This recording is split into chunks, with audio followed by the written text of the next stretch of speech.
தேனி மாவட்டம் அரண்மனைப்புதூரில் பரப்புரை மேற்கொண்டு வருகிறார். நேரலை காட்சிகளை பார்க்கலாம். தரப்பட்டிருக்கிறது என்பதையும் நான் இங்கு பணிவோடு தெரிவித்துக் கொள்ள கடமைப்பட்டிருக்கின்றேன்.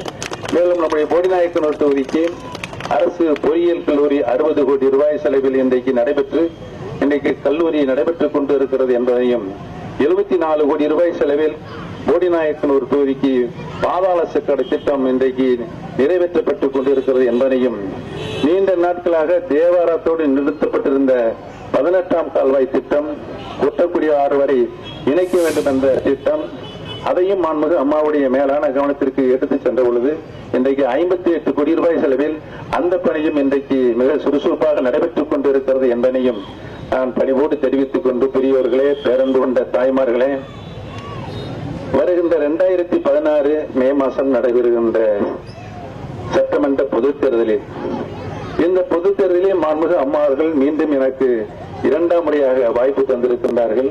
மாண்புமிகு அம்மாவுடைய நல்லாசி பெற்ற வெற்றி வேட்பாளராக தேர்தல் களத்திலே மாண்புமிகு அம்மா அவர்கள் என்னை நிறுத்தியிருக்கின்றார்கள். பெரியோர்களே, பேரன்பு கொண்ட தாய்மார்களே, உங்களுடைய பொன்னான வாக்குகளை நம்முடைய இதய தெய்வம் புரட்சி தலைவர் எம்ஜிஆர் உடைய வெற்றி சின்னமாம் இரட்டை இலை சின்னத்திலே முத்திரையிட்டு பெருவாரியான வாக்கு வித்தியாசத்தில் என்னை வெற்றி பெற செய்யுங்கள் என்று உங்களுடைய பாதம் தொட்டு வேண்டி வணங்கி விடுபடுகின்றேன். நன்றி, வணக்கம். உங்களுக்காக தொடர்ந்து உழைப்பதற்கு